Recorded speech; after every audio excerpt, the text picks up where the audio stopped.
As someone who has a degree, a minor in art history, I actually found the description very interesting because there's still a lot of stuff that the Nazis stole that have not been found yet and may never be found. So let's start with this.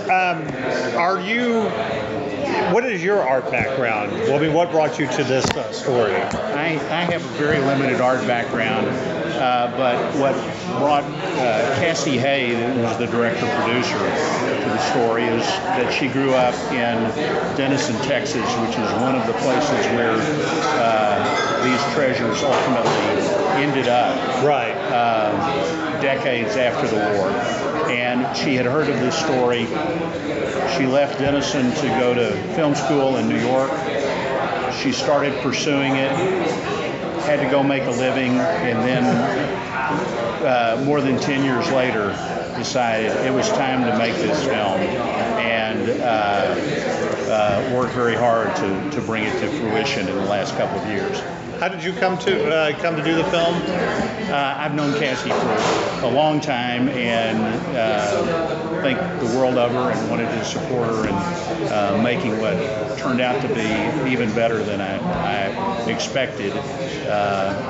Both a meaningful film and a very entertaining film at the same time. Now, you said earlier you don't have that much of an art background. What did you actually? What did you learn from all the research and everything being put together? Well, what's actually interesting is that although these items that were the subject of the film certainly have artistic value, their greatest value is historical and cultural. Right. These are items that go back more than 1,000 years and were accumulated by the first king of Germany in the 900 AD period. So what is the significance of Denison, Texas? I mean, without spoiling anything of the movie, how did everything come to Denison?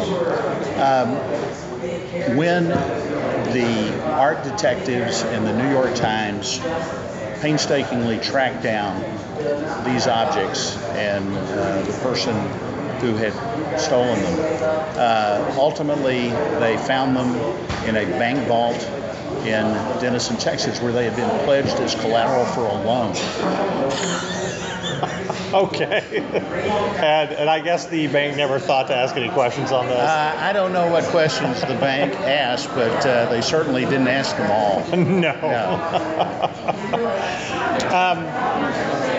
It seems, here's an interesting, I don't know if the documentary is trying to answer this question or not, but it's the question of like all art. Does it belong to one individual or does it belong to the world if it has a huge cultural significance?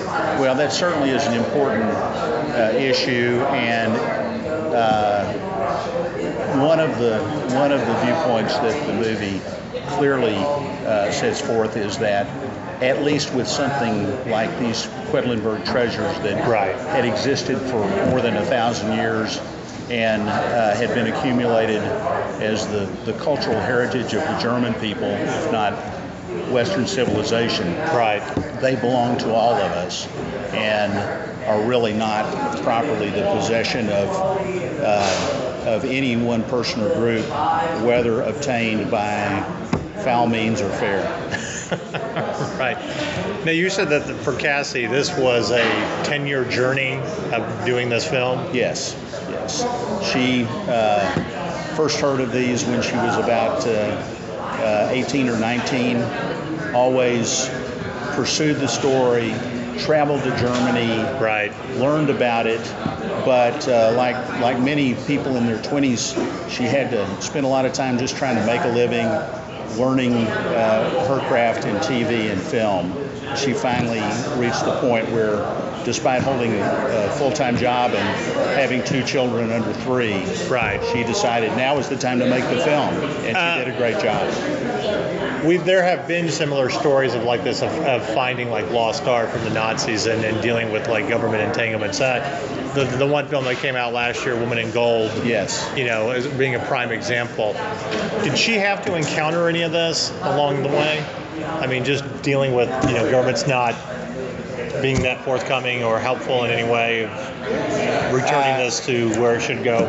She did not, but the film is in many respects a detective story, in which one of the principal protagonist is Willi Korte, a Okay. German art detective who worked for years, slept in his car, made all kinds of sacrifices to try to track down these treasures with no help from the governments, and especially since at that time Quedlinburg was still part of East Germany. Part of this occurred before the wall came down. Right. And they were absolutely unhelpful in the effort at that time. So the story depicts the tremendous obstacles that he and others who were trying to track down these treasures had to surmount Right. to finally bring them home.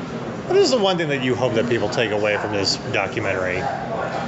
On one level, it is the need and the duty for all of us to appreciate and help return cultural treasures and other objects that may have been taken in the course of conflict to their rightful places where all of us can enjoy them, because it's happening today in Syria, Right. it's happening in Iraq and other war-torn areas of the world, and will continue to happen in the future.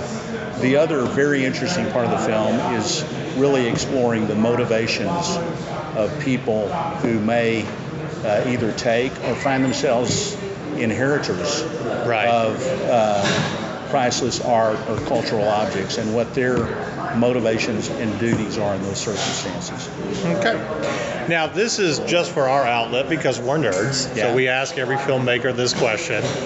If you could write, direct, or star, or produce, which one would you do? Star Trek or Star Wars? You got to go with Star Wars. You got to go with Star Wars. There you go. That is the right answer. Good. Yeah. Actually, we like both. We're nerds. I could make a good justification for either answer, but that one's mine. Nice.